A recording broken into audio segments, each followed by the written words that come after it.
Bismillah, alhamdulillah, wa salatu wassalamu ala rasulina Muhammadin sallallahu alaihi wasallam. Assalamu alaikum wa rahmatullahi wa barakatuh. Құрметті ағалар, ақырет, маназилул ахират, ақырет баспалдағы дәрісімізді ары қарай жалғастырайық. Бүгінгі тақырыбымыз сакаратул маути, өлімнің қиыншылықтары, өлімнің ауыртпашылықтары. Осы өлімнің ауыртпашылығын пайғамбарымыз саллаллаху алейхи уассаламның өзі көрген екен. Өзі көрген өлім. Енді кейбір адамдар айтуы мүмкін, өлімнің ешқандай қиындықтар жоқ, ол табиғи күйде болады деп. Жоқ. Алланың сүйікті құлының өзі пайғамбарымыз саллаллаху алейхи уассалам не деп айтты? Өлімнің қиыншылығы бар екен ғой деп айтқан екен. Оған келеміз қазір. Оған байлы аятта Алла тағала былай дейді: «Уажаат сакратул маути бил хаққи». Өлімнің қиыншылығы ақиқатпен сендерге келеді дейді. Өлімнің қиыншылығы ақиқатпен келеді. Не үшін ақиқатпен деген сөзді қолданды?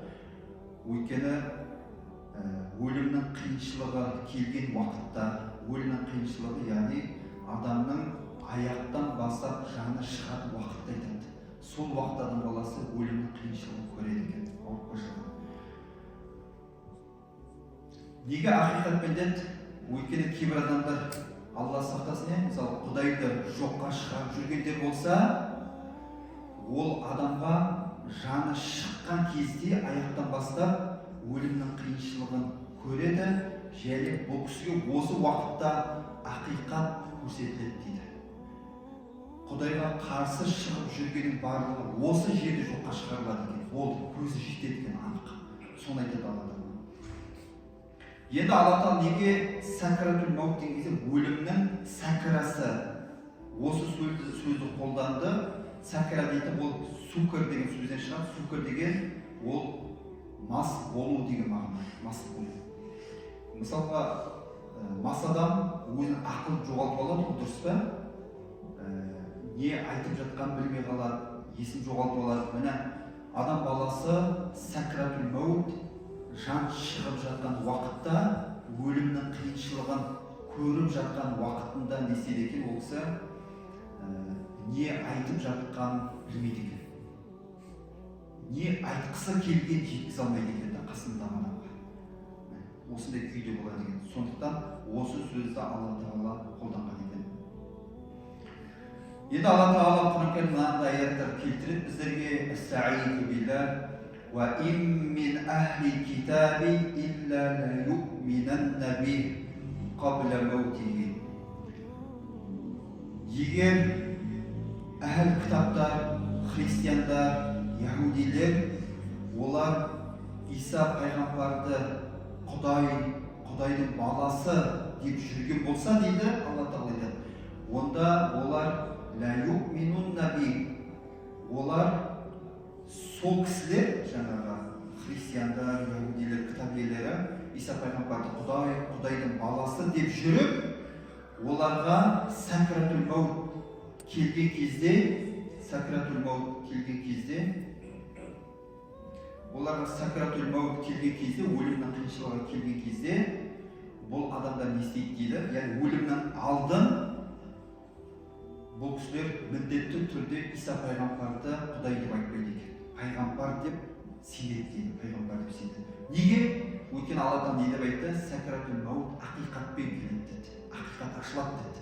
Сондықтан оларға не? Иса пайғамбарды пайғамбар деп мойындайды деген сол уақытта. Енді өлім аузында жатқан кезде тәубе уже кеш болады.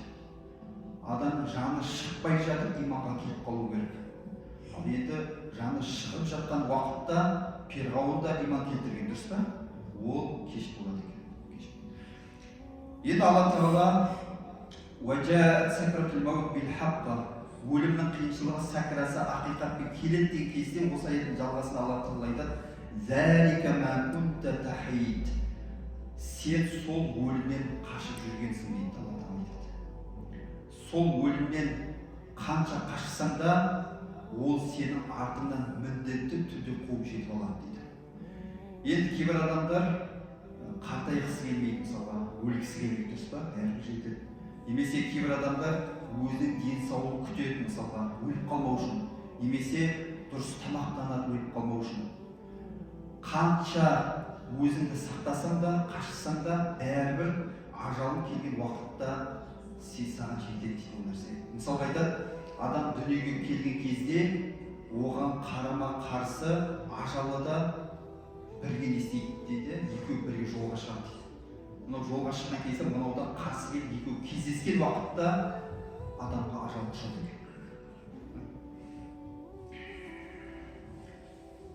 Енді ары қарай басқа аятта Алла Тағала айтады: «Фәләулә иза балағатил хулқум». Адамның рухы, адамның жаны, хулқум деген хәлқ дейтін тамақ, мына тамақ. Хулқум дейтін тамақтың мына жоғарғы жағын айтады екен. Жоғарғы жағын айтады тамақтың. Адамның жаны осы жерге келгенде дейді.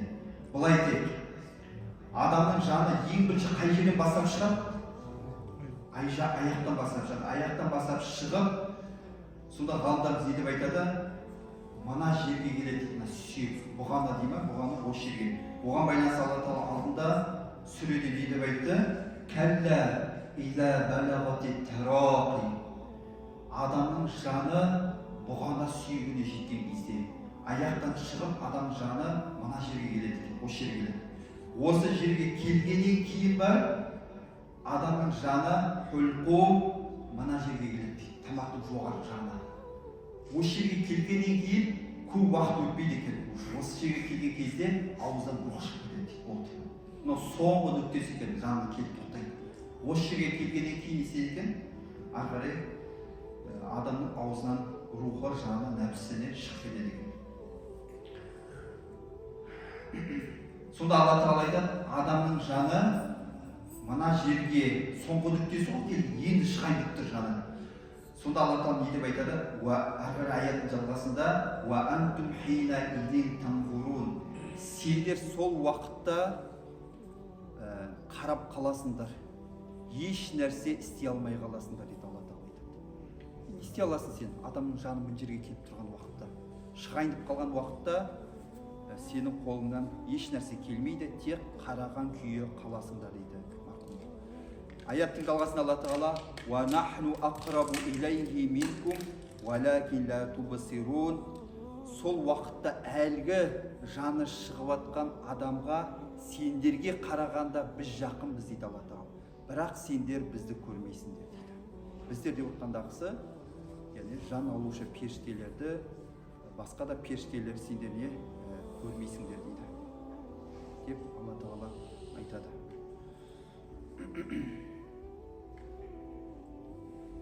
Өйткені басқа аятта да бар, Алла Тағала айтады, біз адам баласына мана күре тамырынан да жақынбыз дейді.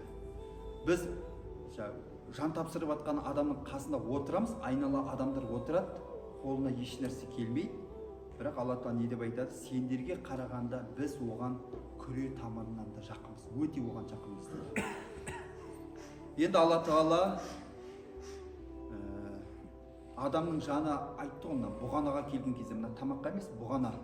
Мынаған келген кезде, содан кейін бар, мынаған келеді. Бұғанаға келген кезде адамның жаны, сол уақытта адамдар не деп айтады дейді? Дем салушы бар ма деп айтады дейді. Бұл жерде дәрігер емес, дем салушы. Яғни ол уақытта білеміз, адам жаны қысылған уақытта деп айтады бізде қазақта. Молдан шақырады, имам шақырады. Сол осы Құрандағы аяттан алынады екен да. Дем салушы бар ма деп айтады екен. Әлгі адам келіп не істейді? Құран оқып, дем салады екен. Өйткені бұл уақытта медицинаның қолынан адамның жанын сақтап қалу келмейді екен. Бұғанаға келген кезде болды. Енді тек қана дем салумен Алладан жеңілдік сұраймыз. Енді осы күйде жатқан адам не істеу керек? Адамның жаны әртүрлі ғой. Әртүрлі. Бірде тез шығу мүмкін, бірде немесе жай шығу мүмкін. Оны Алла біледі. Енді адамның жаны шығып жатқан адам, мысалы кейде адамның аяқтар суып кетеді, иә? Ол нені білдіреді? Ол адамның аяғында жан жоқ, ақыретке кетті деп түсіндіріледі.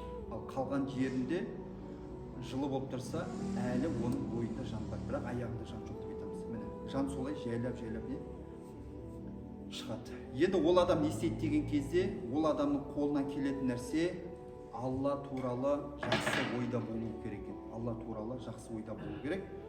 Оған байланысты пайғамбарымыз саллаллаху алейхи уассаламде хадис келеді. Яғни Жабир радиаллаху анхудан жеткен хадисте, имам Муслимде келетін хадис, не деп айтады? Пайғамбарымыз саллаллаху алейхи уассалам қайтыс болуына 3 күн уақыт қалған уақытта былай деп айтқан екен біздерге, өсиет етіп. Ла ямутанна ахадукум, сендердің қайсы бірің өлмесін, илля тек қана өлсін, қалай? Ва хуа юхсину занна би раббихи. Алла туралы жақсы ойда болып қана жан тапсырсын дейді пайғамбарымыз. Және біздер енді өлім аузында жатқан, жан тапсырайын деп жатқан адамға барған кезде біздің қолымыздан келетін нәрсе сол адамға Алла туралы жақсы ойда бол деп айтуымыз керек екен. Сөйтіп есіне салуымыз керек. Біз ана кәлимасын айтқыздырамыз, оған келесі дәрісі келеміз. Бірінші біздің қолымыздан келетін нәрсе не? Алла туралы жақсы ойда бол, бауырым деп айтуымыз керек та. Және Алла саған жеңілдік берсін. Күнәң қанша көп болса да Алланың мейірімінен үміт үзбе деп айтуымыз керек. Үмітіңді үзбе, Алла туралы жақсы ойда бол. Өйткені Алла кешірімді, Алла мейірімді деп осындай жеңіл сөздерді, жылы сөздерді әлгі кісіге айтуымыз керек. Бірден болды, сен күнәң көп, сен бірден тозаққа барасың деген сөздерді айтуға болмайды деп ғалымдарымыз айтқан екен. Енді өлімнің қиыншылығына байланысты міне кішкентай қалып, имам Бухариде келген хадисте Айша анамыз риуаят етіп біздерге жеткізеді, былай деп айтады. Кана байна ядай Расулилла саллаллаху алейхи вассалам рукуа ау ульба. Пайғамбарымыз саллаллаху алейхи вассалам өлім төсегінде жан шығатын уақытта мен қасында отырған едім дейді. Айша анамыз айтады. Сол уақытта пайғамбарымыз саллаллаху алейхи вассалам қасында ішінде суы бар, ыдыс болды деп айтады. Яғни ішінде суы бар, ыдыс болды. Факана Расулуллах саллаллаху алейхи вассалам ядау ядаху фи хадал ма. Сол уақытта пайғамбарымыз саллаллаху алейхи вассалам өзінің қолын әлгі ыдыстағы суға малды да ويمسح وجهه من أجل أن يخفف حرارة الحمى. Сол уақытта қол ыдысқа батырды да шығарып естеттейді, жүзін сүртіп, ла илаха иллаллах, Алладан басқа тәңір жоқ, инна лил маути ласакарат деген сөз айтқан екен. Расында өлімнің ауыртпашылығы бар екен ғой деп айтқан екен.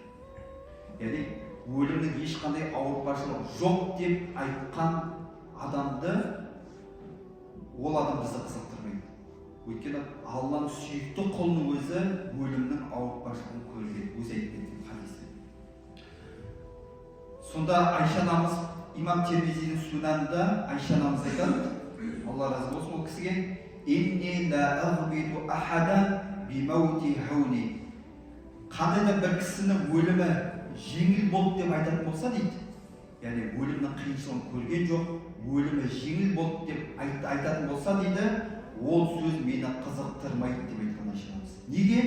Өйткені бa'даллази мин шиддати маути Расулилла саллаллаху алейхи вассалам. Өйткені пайғамбарымыз саллаллаху алейхи вассалам ол өлімнің қиыншылығын көрген дейді, ауыртпашылығын көрген дейді.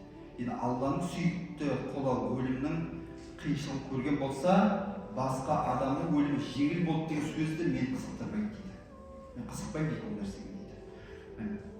Яғни біреудің өлімі жеңіл болды деген Алланың сүйікті құлы болды деген сөз емес, оны шатастырмау керек. Ол басқа әлемге кетіп бара жатқан адам, оны бір Аллаға тапсырамыз.